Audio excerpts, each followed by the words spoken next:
Hello दोस्तों, नमस्ते, राम राम। मैं हूं अमित चौधरी। स्वागत है आपके अपने YouTube चैनल अमित सर जी के में। आप सभी को पता है टॉप 60 एमसीक्यू करवाता हूं। टॉप एमसीक्यू वो होते हैं जो अभी फिलहाल पेपरों में पूछे जा रहे हैं, उनसे रिलेटेड, उन टॉपिकों से रिलेटेड मैं अपने टॉप 60 क्वेश्चन लेकर आता हूं, जियोग्राफी के, हिस्ट्री के, सिविक्स के। ठीक है, ये मैं पहले भी बता चुका हूँ। इंपोर्टेंट क्लास होती है मेरी, टॉप 60 इंपोर्टेंट क्वेश्चन होते हैं आप सभी को पेपर को लेकर के। ठीक है, तो शुरू करते हैं। ज्यादा मैं यही चाहता हूं कि आप जो भी सब्जेक्ट, जिस भी सब्जेक्ट की तैयारी कर रहे हो, उससे रिलेटेड जो भी आपको प्रॉब्लम आ रही है, किसी भी तरीका से आपको शॉर्टकट का तरीका, जैसे मैंने आपको बताया था कि भाई जिसका 7 तारीख को पेपर है वो 40 टेस्ट सीरीजों को ले लो, आराम से प्रॉपर तरीके से पास हो जाओगे। 45 तो आंसर, मतलब 60 में से 45 तो आ ही जाएंगे आपके, इतना मैं बता रहा हूँ। और जो शुरू से लग रहा भाई बिल्कुल 50 मार रहे हो जरूर। ठीक है, तो शुरू करते हैं अपनी आज की क्लास को। तो शुरू करते हैं, ज्यादा देर नहीं करते हुए। आपके सामने फर्स्ट क्वेश्चन है, इंपोर्टेंट है।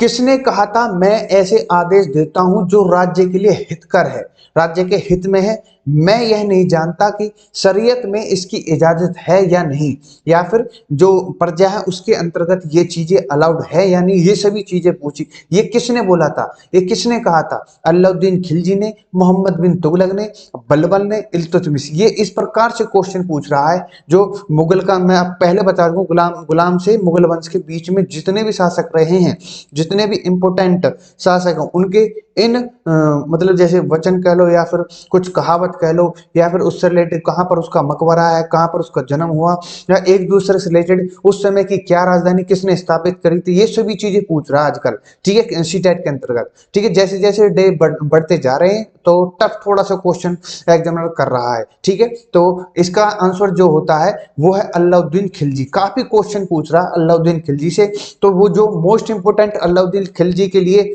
जो क्वेश्चन निकलते हैं या इससे इसके कार्यकाल के अंतर्गत, वो सभी आपके सामने है। ठीक है, तो सेकंड क्वेश्चन आपके सामने है। दक्षिणी अभियान जब कर रहा था कौन? अलाउद्दीन खिलजी। तो के उसके क्रम में मैं बताऊं तो किसने कहा कि मलिक कफूर को विश्व प्रसिद्ध कोहिनूर हीरा प्रदान किया?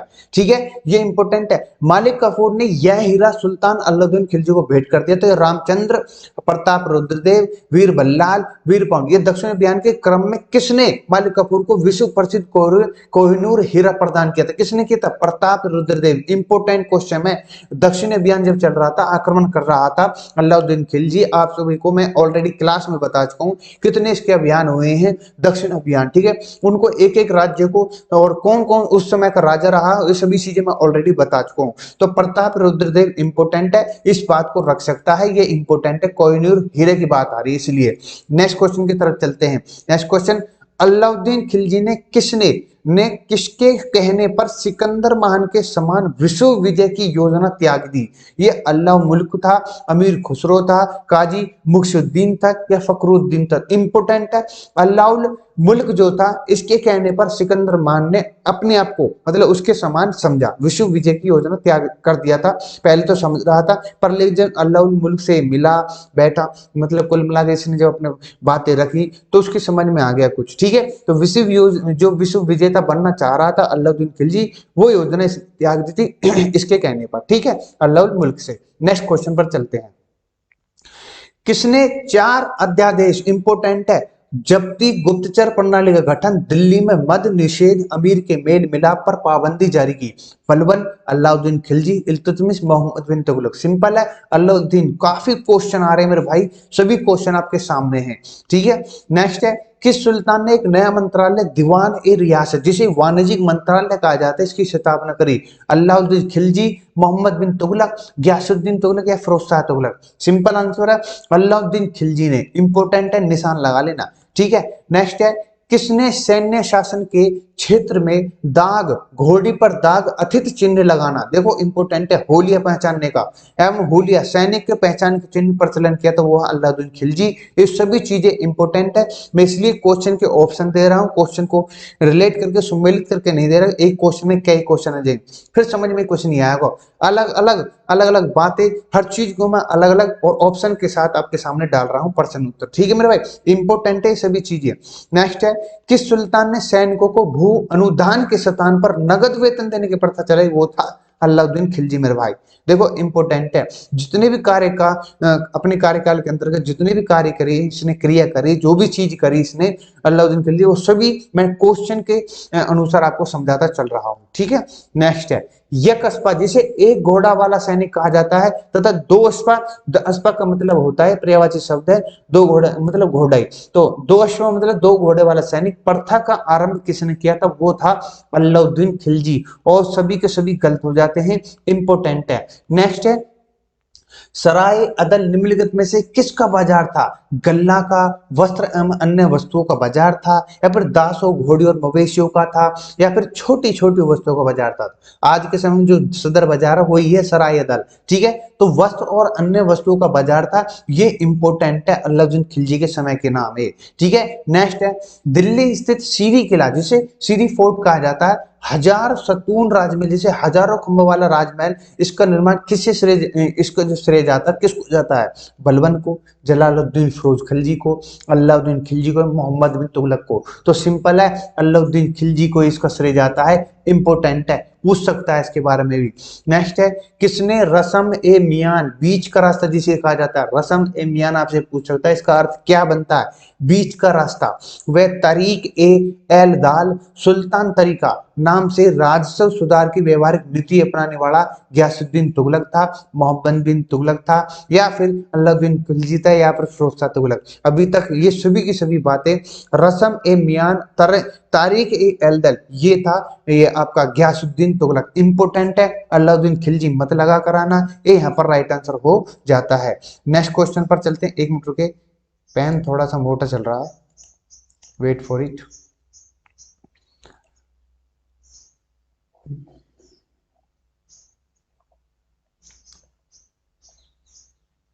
हाँ देखना भी थोड़ा सा हो गया हो तो। हाँ चलो नेक्स्ट, कौन से सुल्तान की मृत्यु अफगानपुर और तुगलकाबाद में लकड़ी से बने स्वागत भवन के गिरने से हुई? अलाउद्दीन खिलजी की हुई थी, गयासुद्दीन तुगलक की हुई थी, मोहम्मद बिन तुगलक की हुई थी, फिरोज शाह तुगलक? सिंपल आंसर है गयासुद्दीन तुगलक की। अब आपको बताना है इसकी मृत्यु 1326 में हुई या 25 में हुई, ये इन दोनों कन्फर्म करके मुझे बताओ। गयासुद्दीन तुगलक का था जिसकी मृत्यु हो जाती है लकड़ी के बने स्वागत भवन से, ठीक है। उसका ये किसने मरवाया था और किसने बनवाया था, ये सभी चीजें मैं ऑलरेडी क्लास में बता चुका हूं अपने भाइयों को। नहर निर्माण कराने वाला दिल्ली का प्रथम सुल्तान था, वो गयासुद्दीन तुगलक, फिरोज शाह तुगलक, मोहम्मद बिन तुगलक, या फिर बलबन? इंपोर्टेंट है, गयासुद्दीन तुगलक जो है ये 1320 में नींव रखता है तुगलक वंश की, तुगलक के वंश की, ठीक है। इंपोर्टेंट है, गयासुद्दीन तुगलक पहली तुगलक की स्थापना करने वाला कौन है तुगलक वंश की? वो है गयासुद्दीन तुगलक। तो 1320 के अंतर्गत इसकी स्थापना करता है, और नहर निर्माण कार्यकाल जो करता है ये गयासुद्दीन तुगलक है, ठीक है। इंपोर्टेंट है। नेक्स्ट है सुल्तान बनने के पूर्व किसका नाम जोना खां था? गयासुद्दीन तुगलक, मोहम्मद बिन तुगलक, या फिर फिरोज शाह तुगलक, या बलबन? सिंपल आंसर है गयासुद्दीन तुगलक का नहीं, सॉरी सॉरी सॉरी, इसका नाम दूसरा मैं बताऊंगा, आएगा क्वेश्चन। मोहम्मद बिन तुगलक, MBT, जिसको शॉर्ट फॉर्म में कहते हैं, मोहम्मद बिन तुगलक का नाम जोना खां पड़ा आगे चल करके, ठीक है। सुल्तान बनने के पूर्व पूर्व, सॉरी बाद में नहीं। नेक्स्ट है किसने शासक बनने के उपलक्ष्य में अपना उपनाम अबुल मुजाहिद रखा? ये आंसर गयासुद्दीन तुगलक, ठीक है। अबुल मुजाहिद कौन था? गयासुद्दीन तुगलक था, इंपोर्टेंट है। चलो नेक्स्ट क्वेश्चन पर। अच्छा, मेरा सारा राज्य बीमार पड़ गया, देखो इंपोर्टेंट क्वेश्चन है, इसको मैं समझाऊंगा थोड़ा। यदि मैं एक स्थान पर व्यवस्था स्थापित करता हूं, इतने लंबे लंबे क्वेश्चन दे रहा है, तो दूसरे स्थान पर गड़बड़ी उत्पन्न हो जाती है। यदि मैं दूसरे स्थान पर ठीक करता हूं तो तीसरे स्थान पर हलचल होने लगती है। उक्ति किसकी है? इंपोर्टेंट है, अलाउद्दीन खिलजी की, मोहम्मद बिन तुगलक की, गयासुद्दीन तुगलक की, या फिर फिरोज शाह तुगलक की? सिंपल है, मोहम्मद बिन तुगलक की ये उक्ति थी, इंपोर्टेंट क्वेश्चन है, ठीक है। ये वही शासक है तुगलक वंश का जो कि दूसरे स्थान पर गयासुद्दीन तुगलक के बाद बनता है, 1326 से 1351 के बीच तक, ठीक है। इंपोर्टेंट है, और यही वही है जो मंगोलिया जो आक्रमण हो रहे थे सबसे ज्यादा, उनके खिलाफ योजना बनाने वाला मोहम्मद बिन तुगलक था। इंपोर्टेंट है, ये बात भी याद कर लेना। नेक्स्ट है किसके राज्यकाल में सादा अमीरों का विद्रोह हुआ, जिसकी चरम परिणति 1347 ईस्वी में? अभी मैं बताया था 1300 भैया 26 से लेकर 51 तक की जो कार्यकाल रहा है मोहम्मद बिन तुगलक का रहा है, तो सिंपल है MBT is the right answer.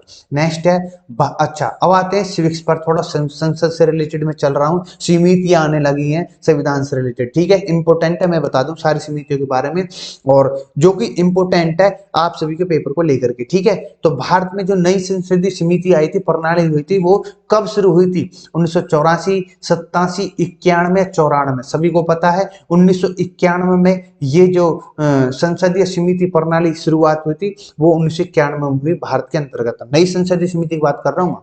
Next question है इंपोर्टेंट की तरफ, भारत में संसदीय समिति प्रणाली की शुरुआत निम्नलिखित में से किसकी सिफारिश पर हुई? हस्कर समिति, देवधर समिति, संसद की नियम समिति, या फिर संसद की अधीनस्थ विधान संबंध समिति? तो आप सभी लगा के आ रहे हो देवधर समिति, जो कि गलत है, संसद की नियम समिति इज द राइट आंसर हो जाता है मेरे भाई, इंपोर्टेंट है ये, ठीक है। नेक्स्ट है संसदीय समिति प्रणाली के तहत 12 अप्रैल 1993 में कितनी समितियों ने कार्य करना शुरू करा था?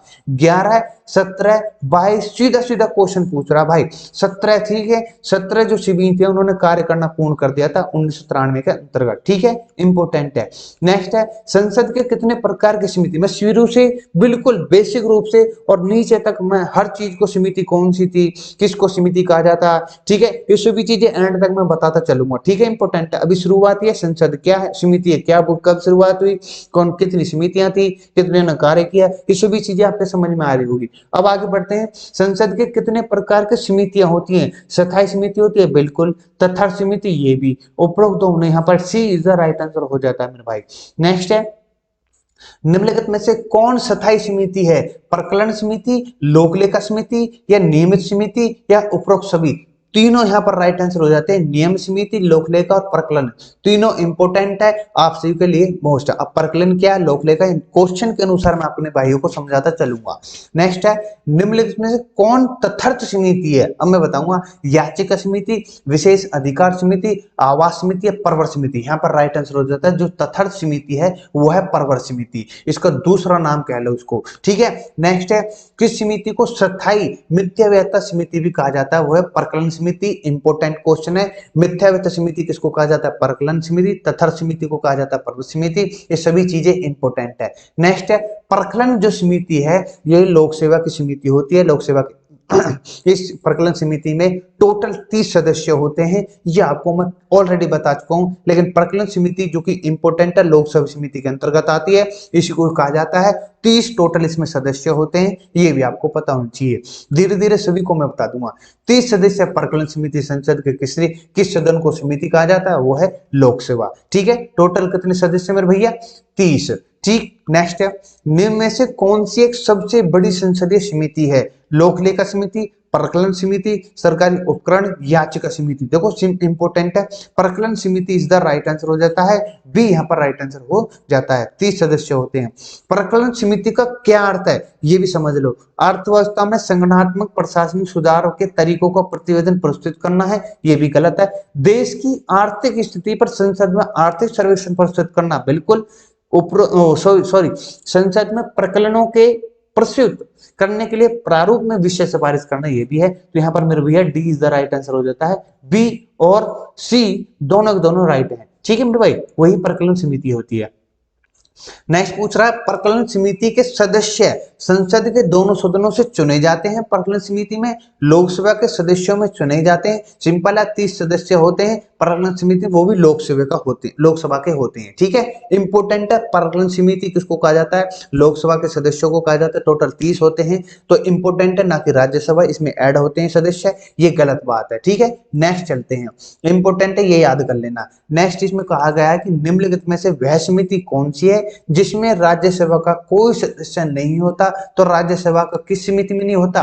प्रकलन समिति इंपोर्टेंट है, यही है, ठीक है। प्राकलन समिति इंपोर्टेंट है। टोटल 30 के 30 सदस्य राज्यसभा के नहीं होते, इनमें से एक भी टोटल लोकसभा के होते हैं, ठीक है। चलो नेक्स्ट क्वेश्चन भी यही है, ठीक है। लोक लेखा समिति के सदस्य जो होते हैं वो संसद के दोनों सदनों से चुने जाते हैं, या फिर लोकसभा के सदस्य ही से ही चुने जाते हैं, या फिर राज्यसभा के सदस्य से ही चुने जाते हैं, राष्ट्रपति द्वारा मनोनीत किए जाते हैं।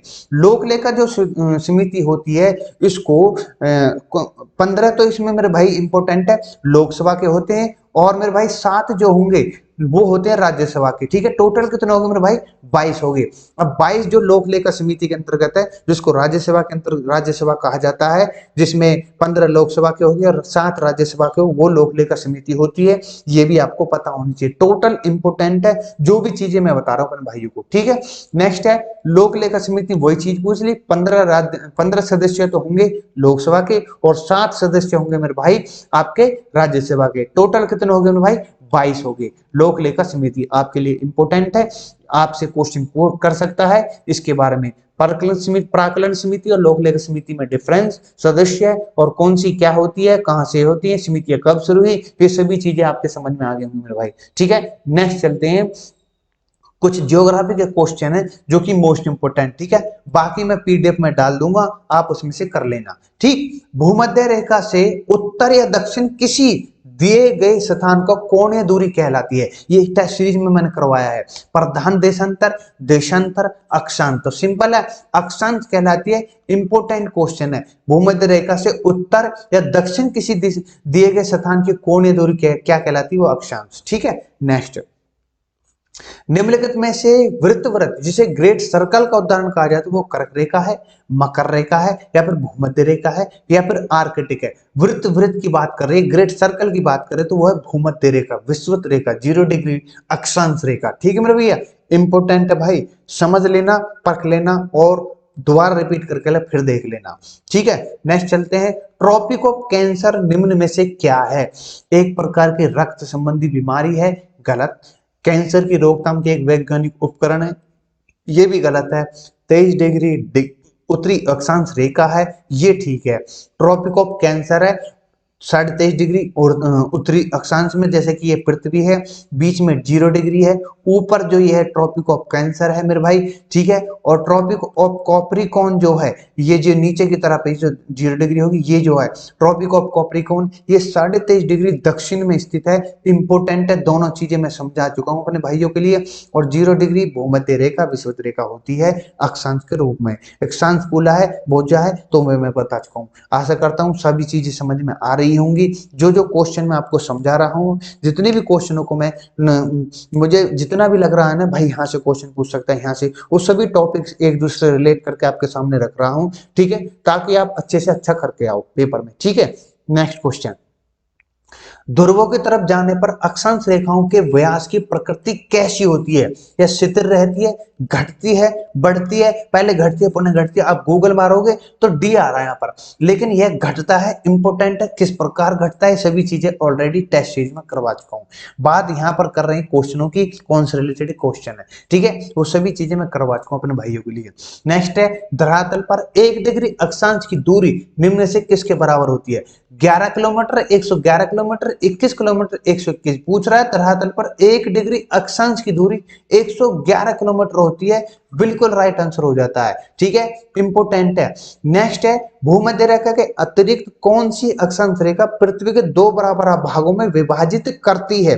23.5 डिग्री गलत है, नॉर्थ साउथ भी गलत है, सभी गलत है, कोई सी भी नहीं करती, सिर्फ एक ही करती है मेरे भाई। डी यहाँ पर राइट आंसर हो जाता है, भूमध्य रेखा, जो कि पृथ्वी को अक्षांश रेखा होती है, 0 डिग्री लाइन होती है, विषुवत रेखा कहा जाता है जिसको। ठीक है, जो कि पृथ्वी के 2 बराबर भागों में बांटती है मेरे भाई। ये सभी चीजें इंपोर्टेंट है और पीडीएफ में शेयर कर दूंगा अपने भाइयों के लिए। ये सभी चीजें जितने भी मैं आपके सामने क्वेश्चन करवा रहा था, वो सभी के सभी मेरे भाई इंपोर्टेंट थे। और मैं अपने भाइयों को बताऊं कि मेरी क्लासेस अदर जो नहीं चल रही है, वो कुछ कारण, किसी कारणवश नहीं चल रही है, उसके लिए मैं क्षमा चाहूंगा। करंट अफेयर भी नहीं आ रही, कुछ दिनों में डटो और बहुत अच्छे तरीके से सरप्राइज लाने वाला हूं अपने भाइयों के लिए, इंपोर्टेंट। ठीक है, तो विदा लूंगा, नमस्ते, राम राम, जय हिंद, जय भारत। मिलते रहेंगे नेक्स्ट क्लास में इसकी सी टेट की में।